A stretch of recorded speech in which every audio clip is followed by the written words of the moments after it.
예를 들어 볼게요. 1억 원을 10년 동안 갚고요. 그러면 단순히 이자 없이 생각하면 연 1천만 원을 갚게 되는 거죠. 그런데 1억을 20년 동안 갚아요. 그러면 연 500만 원을 갚게 되는 거죠.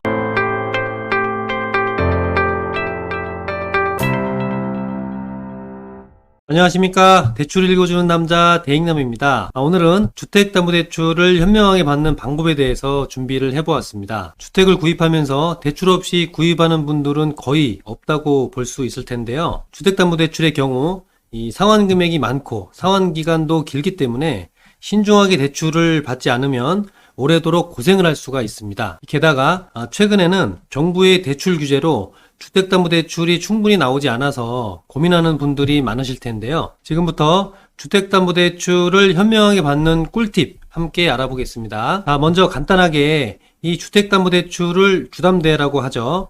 주담대가 무엇인지, 어떤 용도로 활용이 가능한지 살펴보겠습니다. 이 주담대는 크게 두 가지 목적으로 활용하게 됩니다. 첫 번째는 다들 아시는 것처럼 주택 구입을 위해서 주택담보대출을 받게 되죠. 우리나라 부동산 가격이 어마어마하잖아요. 그렇기 때문에 자기 자산을 가지고 부동산 구입하는 경우는 드물어요. 은행이 주택을 담보로 해서 대출을 받아 주택을 구입하게 되면 그게 바로 주택담보대출이 되는 겁니다. 또 한 가지 용도는 생활자금을 충당하기 위한 용도로 주담대를 이용할 수가 있습니다. 이미 내가 주택을 가지고 있는 상태에서 생활비가 부족하거나 혹은 급하게 큰 돈이 필요하다면 그럴 때 주택을 담보로 해서 현금을 융통할 수가 있게 됩니다. 주택담보대출은 주택을 구입하기 위한 것뿐만 아니라 현금이 필요할 때 주택을 담보로 은행으로부터 돈을 빌리는 것까지 포함되는 개념이 됩니다. 이 주택담보대출은 다른 대출보다 유리한 장점이 많은데요. 주택이라는 안정적인 담보가 있기 때문에 저렴한 이자로 돈을 빌려주게 됩니다. 이자가 저렴해서 이자 부담이 적겠죠. 두 번째로 대출 한도가 상당히 높습니다. 신용대출에 비해서 대출이 많이 나오기 때문에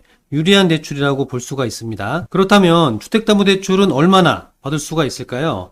주택을 구입하려고 하면 주담대 한도가 어느 정도 나오느냐가 중요하죠. 그래야 집을 살 수 있을지 없을지 예측할 수가 있으니까요. 주택담보대출 한도와 관련된 용어를 쉽게 정리해 보겠습니다. 먼저 LTV가 있어요. 많이 들어보셨을 텐데요. 주택담보인정 비율을 말합니다. 쉽게 말하면 주택의 평가 가치에 따른 대출금 비율이라고 생각하시면 되는데요. 집이 얼마나 비싸냐에 따라서 대출금이 달라진다고 이해하시면 쉽습니다. 그런데 LTV는 부동산 정책이나 규제 지역에 따라서 그 한도가 달라질 수 있기 때문에 구입하려는 지역의 상황을 살필 필요가 있습니다. 여기에서 중요한 것은 주택 가치는 구입한 금액으로 평가되는 건 아니고요. 내가 10억을 주고 샀어도 매매가를 기준으로 하는 게 아니라 평가 금액을 기준으로 합니다. KB 시세라든지 감정평가 금액을 기준으로 하기 때문에 매매가보다 평가 금액이 적게 나온다면 예상했던 대출 한도가 적게 나올 수 있습니다. 그래서 매매한 가격보다 평가 금액이 안 나오는 주택을 사게 되면 주담대 한도가 많지 않을 수가 있는 거죠. 예를 하나 들어볼게요. 평가 금액이 10억인 아파트를 구입하려고 하고 그 지역의 한도가 60%입니다. 그러면 LTV 상에서는 6억까지는 대출이 가능하다고 보시면 되는데요. 무조건 6억이 다 대출되는 건 아니고 뒤에 보시는 다른 계산 방식도 고려해서 대출 한도를 산정해야 됩니다. 자, 다음은 DTI입니다. 총부채 상환 비율을 뜻하는데요. 이게 뭐냐 하실 것 같습니다. 쉽게 설명하면 연소득 대비 대출 상환액입니다. 내가 소득이 1년 동안 1억 원인데 상환해야 하는 대출 빚이 2억 원이다? 그러면 말이 안 되잖아요. 대출을 못 갚는 거죠. 안정적으로 빚을 갚을 수 있는 만큼만 빌려주어야 하니까 DTI를 계산하게 됩니다. 이때 대출 상환 기준은 원금과 이자를 더한 것으로 보아야 되는데요. 예를 들어서 내 연봉이 1억 원이다. 그리고 정부가 설정한 비율이 40%이다. 그러면 연간 원리금 상환액이 4천만 원을 넘게는 대출을 안 해주는 거죠. 이 DTI는 연간 얼마를 갚느냐에 관련된 것이기 때문에 주택담보대출 금액, 상환 기간, 금리 등에 따라서 다르게 나타날 수가 있습니다. 즉, 상황에 따라서 현명하게 DTI를 조절을 할 수 있다는 얘기인데요. 무슨 얘기냐면 주담대는 최장 35년까지 갚을 수가 있거든요. 상환 기간이 길면 매년 갚는 금액이 줄어드니까 더 많은 금액을 대출을 받을 수가 있는 거죠.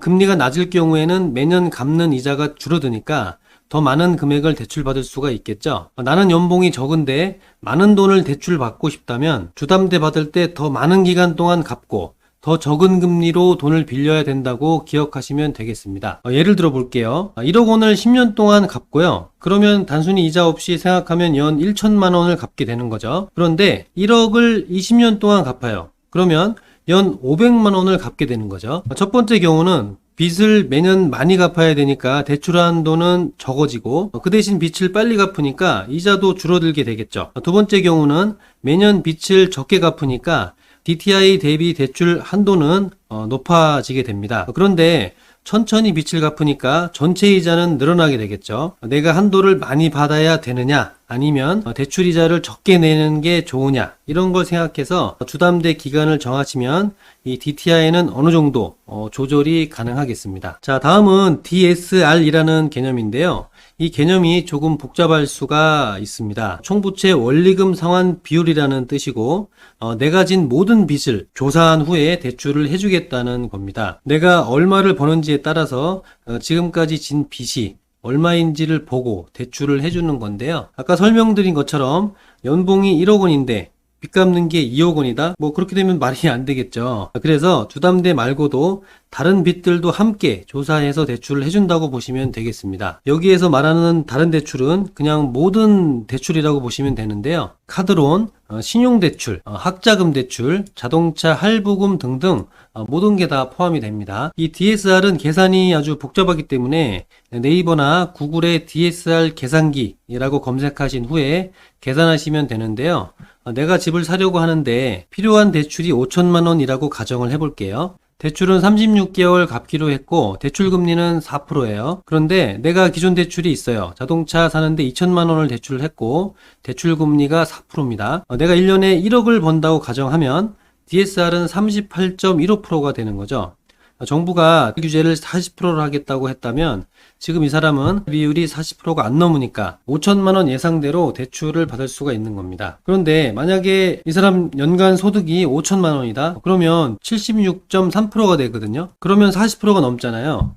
DSR로 볼 때 이 사람은 5천만 원을 받고 싶은데 DSR이 40%가 넘어서 5천만 원 대출을 다 못 받는 거라고 생각하시면 됩니다. 대출 한도가 궁금하시면 이 세 가지 모두를 다 계산해 보셔야 합니다. 그래서 최저 금액이 대출된다고 보시면 됩니다. 다음은 주담대 이자 줄이는 꿀팁 알려드리려고 하는데요. 조금이라도 이자 적게 내야 되겠죠. 잘 보시고 대출 유리하게 받아보도록 합시다. 첫 번째로 주담대 금리를 살펴야 됩니다. 변동금리, 고정금리 두 가지가 있는 거는 다들 아실 겁니다. 요즘은 금리가 인상 중이다 보니까 고정금리가 유리하다 이렇게 생각하시는 분들 많은 것 같아요. 그런데 항상 고정금리가 좋은 건 아닙니다. 고민을 많이 하시고 상황에 맞게 선택을 하셔야 되는데요. 대체로 변동금리는 처음 이자가 낮게 설정됩니다. 다만 금리 인상 시에 이자 부담이 커지는 단점이 있고요. 고정금리는 처음에는 조금 이자가 높게 설정이 돼요. 그런데 금리 인상 시에는 부담이 없겠죠. 왜? 그냥 금리 관계없이 맨날 같은 금리로 고정되어 있으니까요. 나는 안정적으로 대출을 상환하고 싶다고 하시는 분들은 고정금리를 추천드립니다. 자, 두 번째, 이자 감면 조건을 체크하라. 일단 주담대를 받으려고 하는데 은행마다 이자를 감면해주는 조건들이 있습니다. 신용카드나 체크카드를 대출받는 은행 것을 사용해 준다거나 자동이체를 건다거나 급여를 이체한다고 약속하는 것 등등이 대표적인데요. 이렇게 은행과의 부수거래 항목을 많이 가입하면 이자 감면을 받을 수가 있습니다. 그렇기 때문에 대출을 받는 은행을 주거래 은행으로 바꾸는 거를 추천드리고요.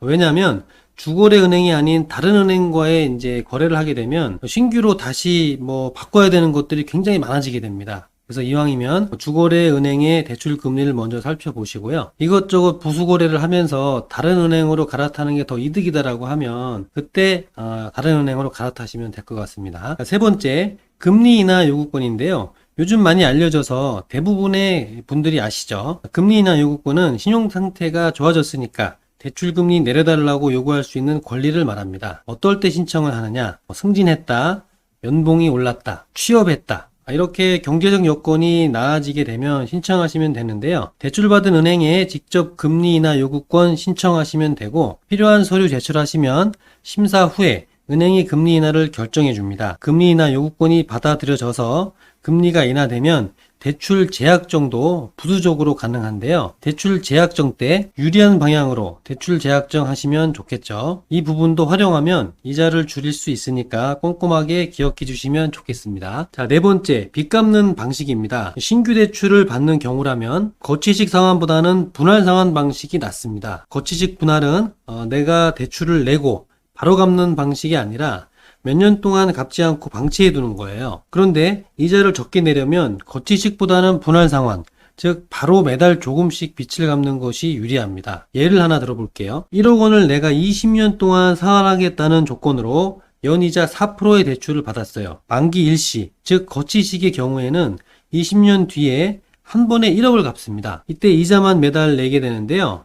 20년 동안 내는 이자만 무려 8천만 원에 달합니다. 엄청나게 많죠? 그런데 원금 균등 또는 원리금 균등의 경우에는 매달 원금하고 이자를 같이 갚아 나가게 되고요. 약 4천만 원 정도 이자를 내기 때문에 만기일시 상환보다 절반 정도 이자를 절약할 수가 있습니다. 그러니까 생활비에 여유가 있다면 매달 원금과 이자를 함께 갚는 분할 상환 방식을 선택하시면 좋겠습니다. 자, 다음 주담대 저렴하게 받는 꿀팁입니다. 한국주택금융공사를 이용하는 방법이에요. 그림에서 보시는 것처럼 내게 맞는 주택담보대출 찾기 서비스를 받을 수가 있습니다. 내가 처한 상황을 고려해서 어떤 대출을 받는 게 유리한가를 비교해서 알려주기 때문에 주담대 너무 막막한 분들에게 추천드리는 서비스입니다. 이거 해보면서 내가 어디 은행에서 어느 정도 주담대 받을 수 있을지 감을 한번 잡아보는 게 좋겠고요. 또 해당 사이트에 보면 정부에서 저렴하게 주택담보대출 해주는 상품들이 있어요. 보금자리론, 신혼보금자리론, 적격대출, 디딤돌 대출이 있는데요. 지원 대상이 다 다르고 정책이 자주 변하기 때문에 직접 주담대 계획이 있으시다면 한국주택금융공사 홈페이지 접속하셔서 지원 대상인지 확인해 보시면 좋겠습니다. 이왕 주담대 받을 거면 정부 지원 대출 받는 게 좋습니다. 지원 대상만 된다면 저렴한 이자로 쉽게 대출이 가능하니까요. 무조건 은행만 알아볼 게 아니라 이런 정부 지원의 대출들도 꼼꼼히 살펴보는 게 좋겠죠. 자, 지금까지 주담대 현명하게 받는 방법 살펴보았는데요. 도움이 되셨는지 모르겠습니다. 도움되셨다면 구독과 좋아요 부탁드리고요. 주담대 받을 계획이라면 이자가 적은 것이 가장 유리하다. 발품을 많이 팔아서 저렴한 대출 상품으로 선택하시고요. 무엇보다 무리하지 않고 꾸준히 빚을 갚아나갈 수 있게 대출을 설계하시는 것이 좋겠습니다. 자, 오늘은 여기까지고요. 다음에 더 좋은 콘텐츠로 돌아오겠습니다. 감사합니다.